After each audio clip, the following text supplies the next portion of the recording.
back to the Bleav in Iowa State podcast. Thank you guys for joining us on this special Tuesday night edition of the Bleav in Iowa State podcast. We have draft analyst Hayden Russell back with us. Hayden, welcome to the show again. Yeah, thanks for having me on. Had a great time last time and had a great NFL draft. So I'm excited to talk some prospects with you tonight. Yeah, and then let's talk draft, man. Iowa State had four players drafted, as Cyclone fans know, and not only that, three of them were picked in the top 100, which is absolutely amazing. Yeah, it was a great draft if you're an Iowa State fan, that's for sure. Yeah, and I mean, like you listen to Casario from the Texans, and he's the second GM to say this um, about Iowa State players get the job done. John Lynch said that from the 49ers, and he basically said the same thing when drafting Jalen and Jaden in the second and third rounds. Yeah, I mean, absolutely. I was floored when he ended up taking both of the receivers. I felt like there was a chance that Texans could potentially take one of them, but having the opportunity to take both of them, and especially Jalen Noel being there, I think he was taken in the third round, if I'm not mistaken. I mean, that is a heck of value to get him in the third round. I thought he was a borderline, like, first round pick this year. It is kind of the case, like, a lot of, like, really, like, any pick between 20 and 50, which I know he ended up going a little bit later than that, but I know Higgins kind of falls into that. A lot of those guys that were kind of in that 20 to 50 range, at least over here at OurLads, we had very similar grades on. So, I mean, we thought that some of those guys, and Jalen Noel like was part of that group for sure. So for him falling all the way down to, into the third round was great value for the Texans, I thought. No, definitely, and and with your team, the Colts, them getting Jalen Travis, I know that you were pumped about that.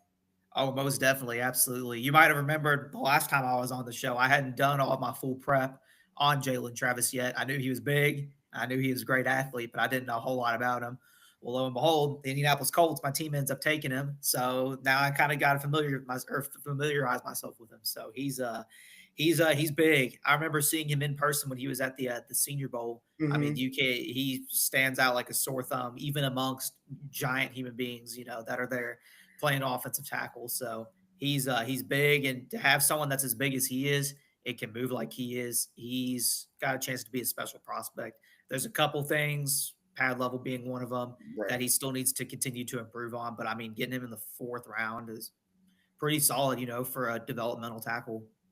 Right. A developmental guy that can probably also play inside too. I mean, because you already have Quentin Nelson anchoring that offensive line.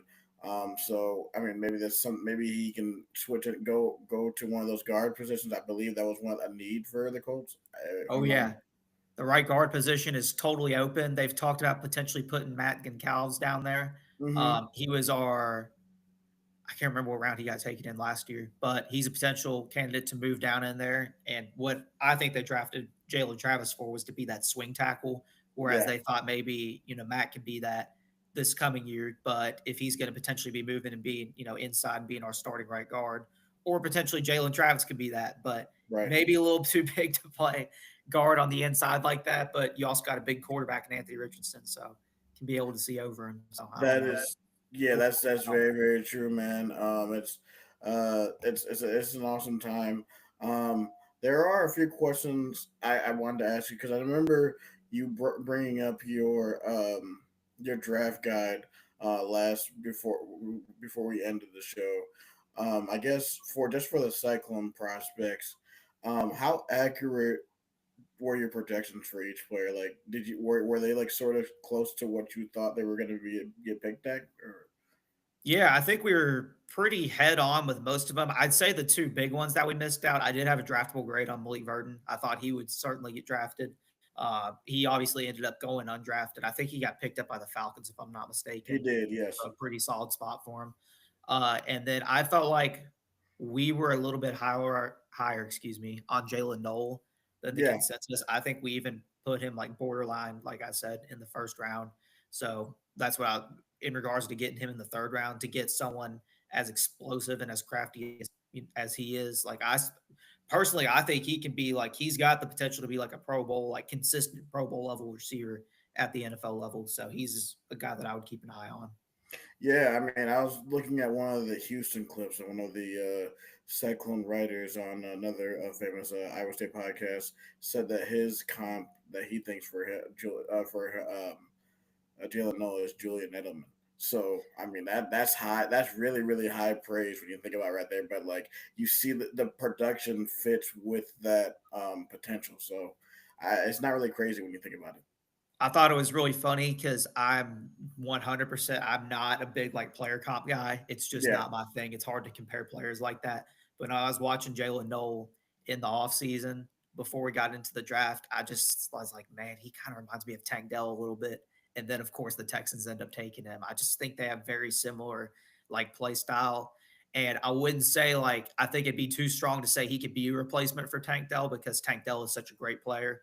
But obviously, he's had the injury history that's been following him throughout his career so far. So maybe a guy that Noel can be a guy that you can develop and potentially number one be a complement to Tank Dell, but number two, if Tank Dell ends up getting hurt again, can kind of be slotted in into that receiver role. Right, definitely, man. And then there is a or there's a few questions I have. I get, and then the other one is, do you think any of these UDFA's make a roster? Because I didn't have, for me, there's three of them that come off of my mind. I would say I think Malik Verdon, if he can stay healthy, I think can get on the Falcons roster because the Falcons need secondary help. And I think for me, Steve O'Klotz, just with being that with that H back position and with Jim Harbaugh playing smash mouth football, I think he'll be there. And then Miles Purchase, I think, will be able to make a roster as well. Yeah, okay. Absolutely. Yeah, I think Verdon can definitely make the roster. I think I talked about when I was on the show last time too. I feel like he's almost got that versatility because he plays so well in the box. You Yeah, see a lot of teams that are taking safeties at the college level now and converting them to linebackers, just kind of the way that the NFL passing game is going and everything. I could see him potentially being a candidate to do that. He might be a little bit too light to do that. Usually you see some bigger bulked up safeties that do that.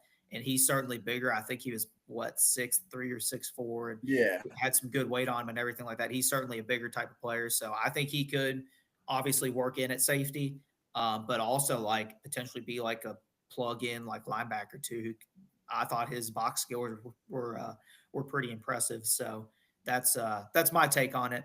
There are a couple other UDFAs that I think have a chance to make the roster. I can't remember who hmm picked up Sebastian Castro out of y'all's rival. I gave him a yeah, second.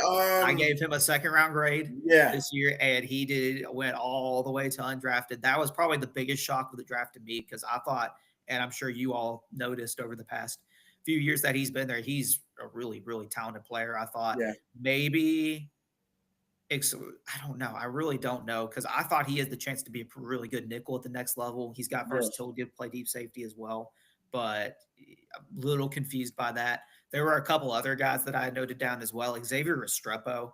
The only reason that I put him as a yeah, guy to make the roster is because, well, number one, he's very talented. I was a little surprised he went undrafted too, but also he's going on the same team as Cam Ward in Tennessee. You give Cam Ward his number one target in Miami. I just feel like that's kind of a match for Xavier Restrepo, like a match made in heaven. Like you, right, as a UDFA, as someone who's just really trying to scratch your way into the roster, being able to hang on that, being Cam Ward's number one target at Miami, and just giving Cam Ward some comfortability. You know, obviously he was taken first overall.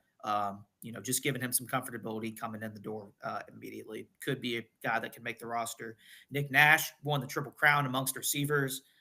Ended up going undrafted amongst wide receivers. He was number one in receptions, number one in receiving yards, and number one in receiving touchdowns last year. Could be a potential guy.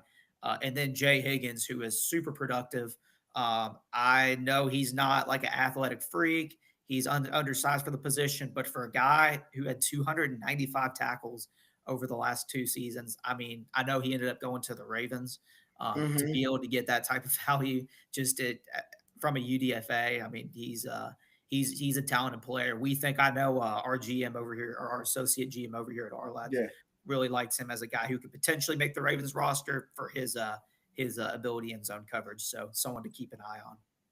definitely. I mean, it reminds me of a linebacker also from Iowa that the Cowboys used to used to have. He reminds me sort of like Anthony Hitchens a little bit, Yeah. but so I like where he what his possible contributions can be to the NFL. And then obviously we got to talk about this Shadur stuff. Him sliding all the way to the fifth round. That was absolutely insane. I'm like, this has to be like probably one of the biggest draft misreads ever.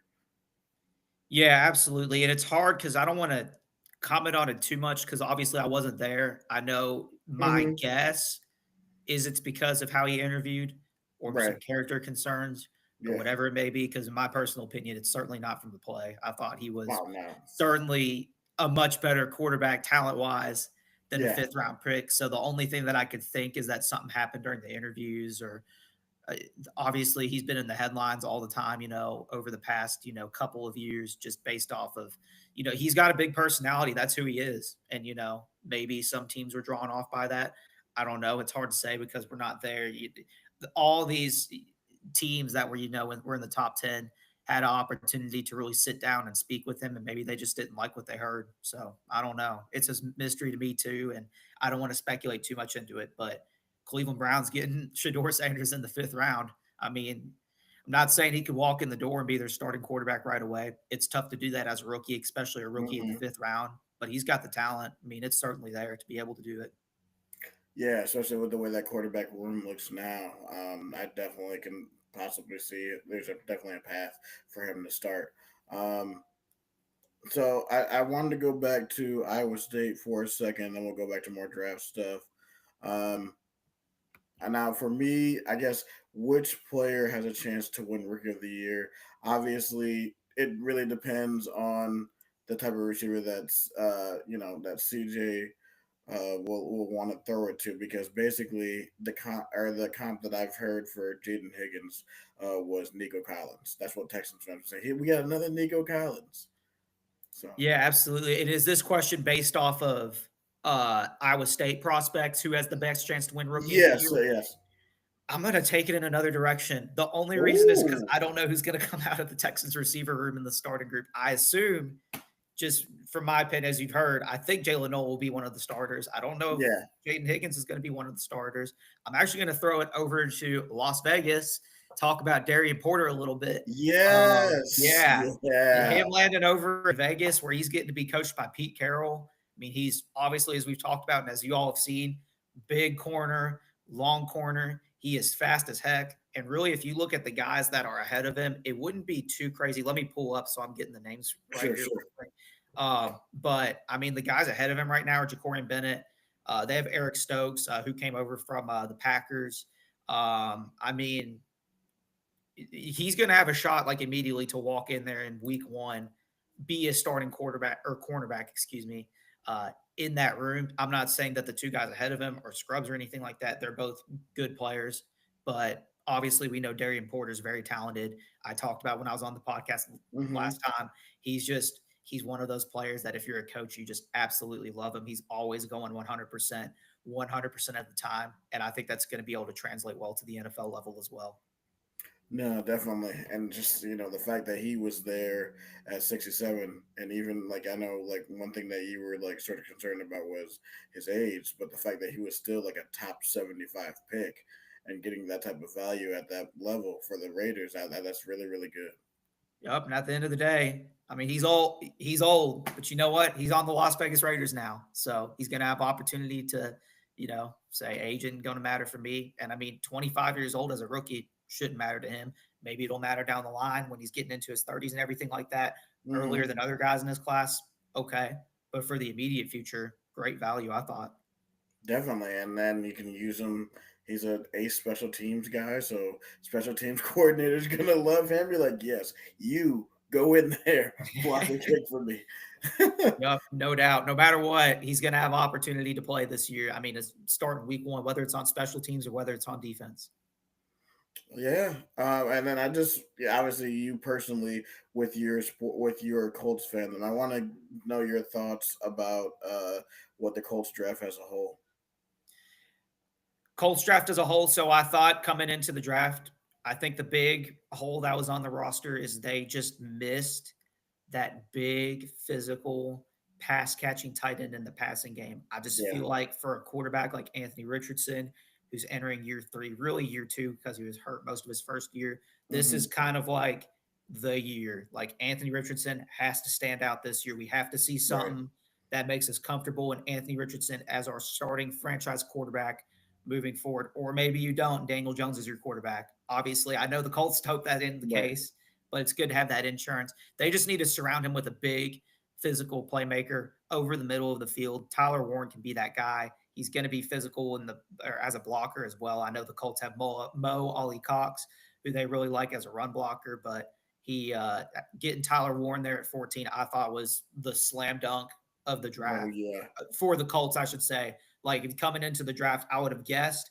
I haven't seen the Colts board, obviously. I would guess he was probably the number one player that they wanted, and they ended up getting him. Overall, I thought the Colts draft was really good. They actually started off the draft with three Big Ten prospects and him. Then they went to JT Tuimoloau from Ohio State. I thought was pretty solid.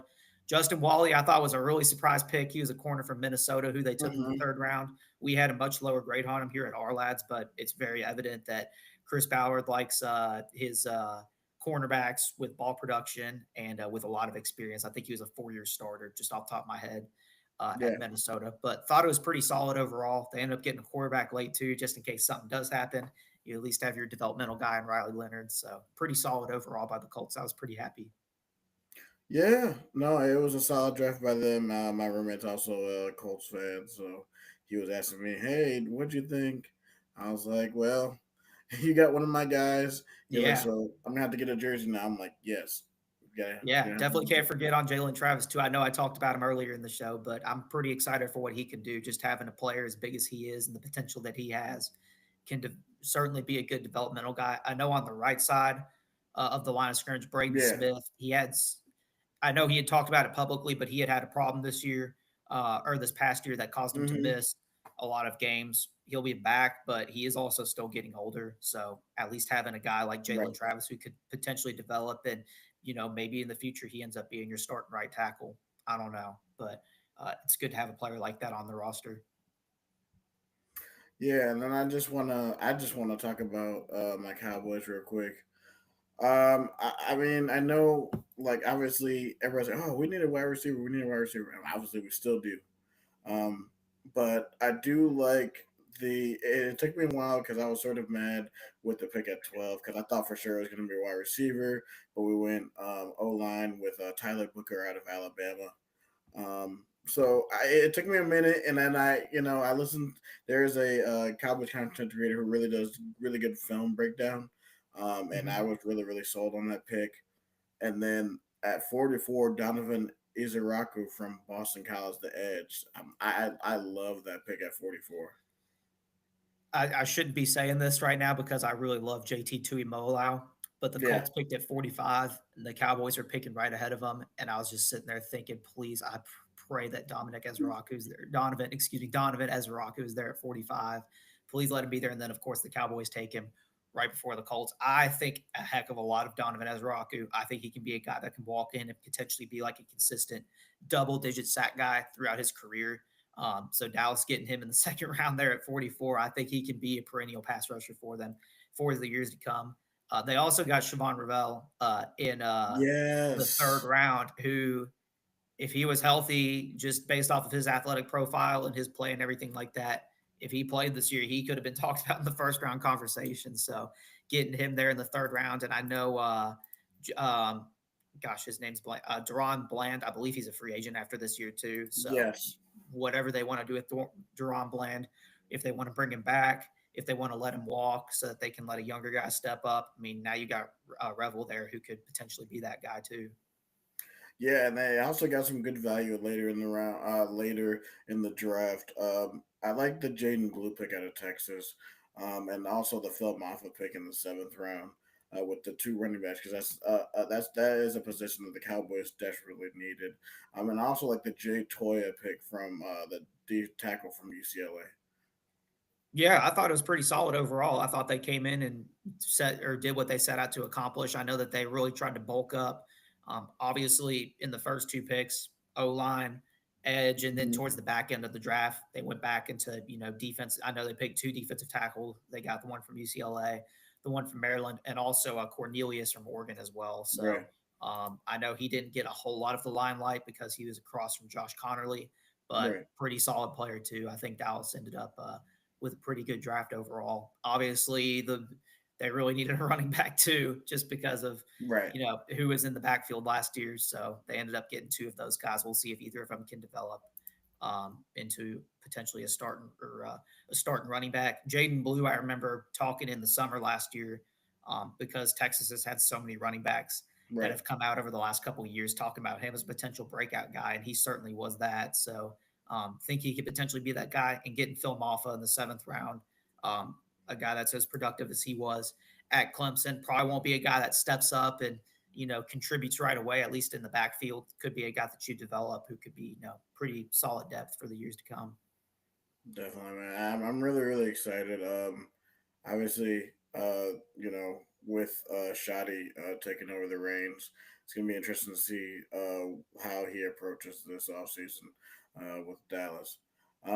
So I think we'll stop there, Hayden.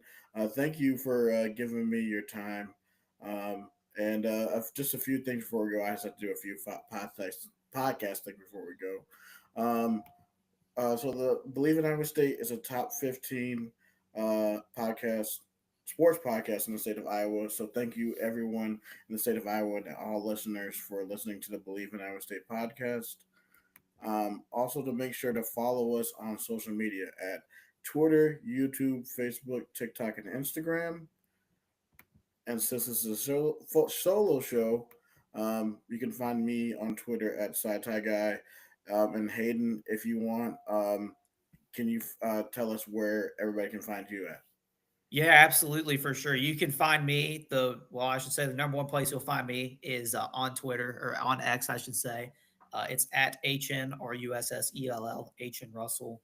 Where you'll see me the most, I don't do a whole lot of posting on social media, but if I do it, you'll find me there. Obviously, you can check us out at OurLads.com as well for best depth charts and all the land. Also, you can check out the draft guide if you're interested. This is the physical copy of it. It is sold out Yes. now. So if you still want a copy of the draft guide, you can still get the digital version. So you can get it for your phone or your computer. People ask me, why would I get it now since the draft is over? Well, I know you're a Cowboys fan. You can it's easy for me as a Colts fan to say, hey, the Colts had a great draft. Look at all these great players that they drafted. Well, now I can go back into the guide and say, hey, what was our actual, unbiased opinion before they got picked by our team? So that could be a reason to go look at it and, get our opinion on how you all did in the draft and how each individual pick stacked out for us. So check it out if you're interested. Yes. So everyone go and check out our lads. They do excellent work, put out great content, and go and get yourself a draft guide. So with all the time we have today, I am Tyler Carter with the Bleav in Iowa State podcast. Go Cyclones.